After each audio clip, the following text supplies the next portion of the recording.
आप तमिलनाडु कैडर से हैं, आपका काफी वर्षों का अनुभव रहा है एडमिनिस्ट्रेशन का, पर आप मूलतः बिहार से हैं, आपका इंटरेक्शन बिहार के सिविल सर्वेंट से भी हुआ होगा, तो क्या आप फंडामेंटल डिफरेंस पाते हैं? वही बंदा जब तमिलनाडु में जाके काम करता है, वही ढांचे में, under the same law and constitution, वो बंदा क्यों उतना डिलीवर नहीं कर पाता है बनिस्पत बिहार में रह के? तो ये आप कहाँ अंतर पाते हैं, एक।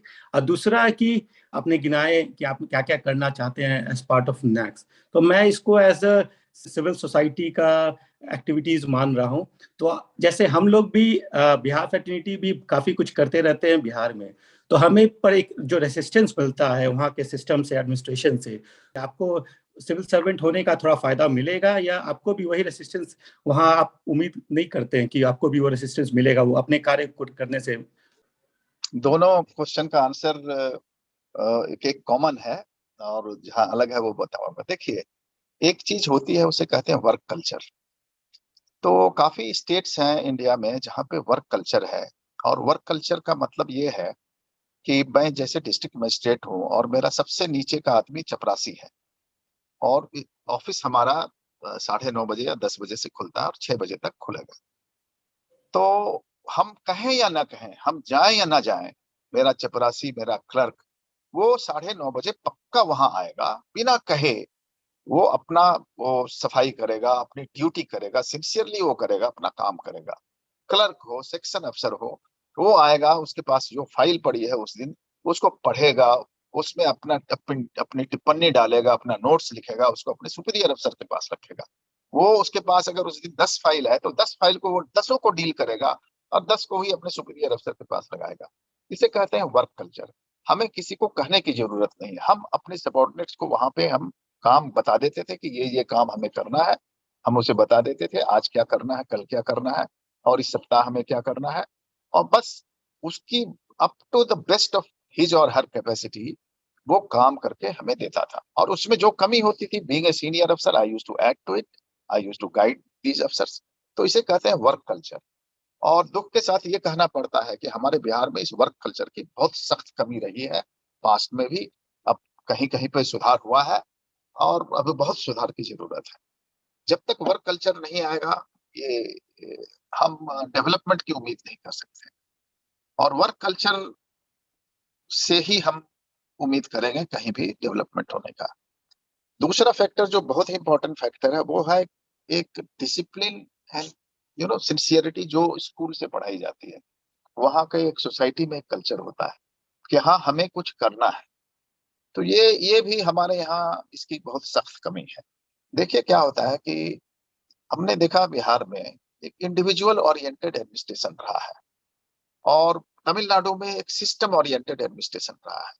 तमिलनाडु में रह के मैं एसडीएम था, डीएम था, मैं जितने काम कराता था वो एक नॉर्मल काम कहलाता था वहां पर।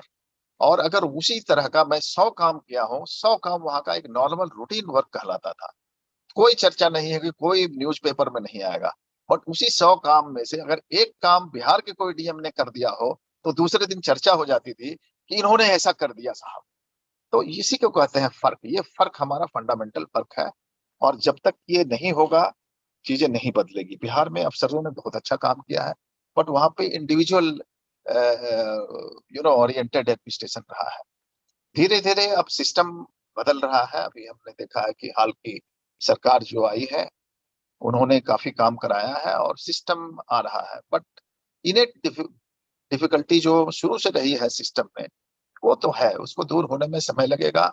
इसके लिए बहुत कड़ाई की जरूरत है सिस्टम में। दूसरा सवाल जो आपने पूछा कि रेसिस्टेंस मिलेगा, हाँ जरूर मिलेगा। रेसिस्टेंस तो मिल रहा है, और रेसिस्टेंस हमें मिला। हमारे साथ अफसर्स जो हमारे साथ बैठते थे, हमारे साथ इंटरव्यू गाइडेंस प्रोग्राम में हमें हमारे सिविल सर्विसेज एस्पिरेंट को गाइड करते थे, और जिनके साथ हम चर्चा करते थे कि बिहार में सरकार के तरफ से हमको इस चीज की जरूरत है। हमें वेन्यू उस समय पटना यूनिवर्सिटी ने दिया था, फिर कुछ डिफरेंसेस के कारण उन्होंने कहा कि हम नहीं देंगे वेन्यू, तो हमें वेन्यू नहीं मिल पा रहा था। वही अफसर जब वहां जाके चीफ सेक्रेटरी बन गए तो हमारे अफसर जब उनसे मिलने गए तो उन्होंने कुछ नहीं किया। अब ये बताइए कि अब इसके बारे में आप समझ सकते हो कि वो सिस्टम की कितनी दिक्कत है वहां। तो रेसिस्टेंस तो मिलेगा, बट रेसिस्टेंस से हमें घबराना नहीं है। देखिए, हमने ये देखा है कि सरकार में भी सुनने वाले अफसर हैं और धीरे धीरे इनकी संख्या बढ़ रही है, बिहार में खासकर, क्योंकि बिहार में पुराने जमाने में इनकी संख्या बहुत कम थी। साहब जो बन जाते थे वो अपने आप को समझते मैं बहुत बड़ा साहब हो गया हूँ, मैं सर्वज्ञानी हो गया हूँ, और वो लोगों से मिलते नहीं थे। बट अब कल्चर बदल रहा है, अब मैं देखता हूँ कि लोग रिस्पॉन्सिव हो रहे हैं।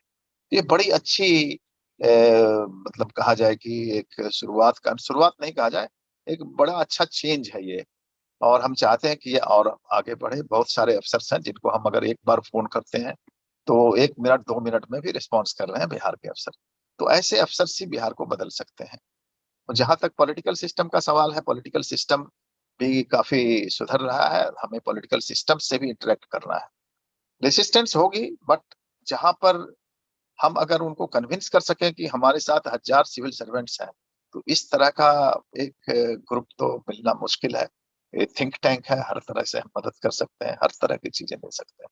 बस जरूरत यही है कि हम सही लोगों को टच करें, और जो मुख्य लोग हैं वहां पे, मुख्यमंत्री हैं या मुख्य सचिव हैं, वहां के जो सीनियर अफसर्स हैं, उनके साथ हम इंटरेक्ट करके उनको अपने कार्यक्रम के बारे में कन्विंस करें, अपने कैपेसिटी के बारे में उन्हें बताएं, जिनके बारे में उन्हें पता होगा ही। और अगर हम उनसे कंस्ट्रक्टिव सहयोग देंगे तो जरूर हमारा साथ देंगे। थोड़ी बहुत जरूरत महसूस पड़ेगी हम लोगों को दौड़ने की, बट होगा। जी, थैंक यू। काफी खुलकर आपने बताया, इसके लिए धन्यवाद।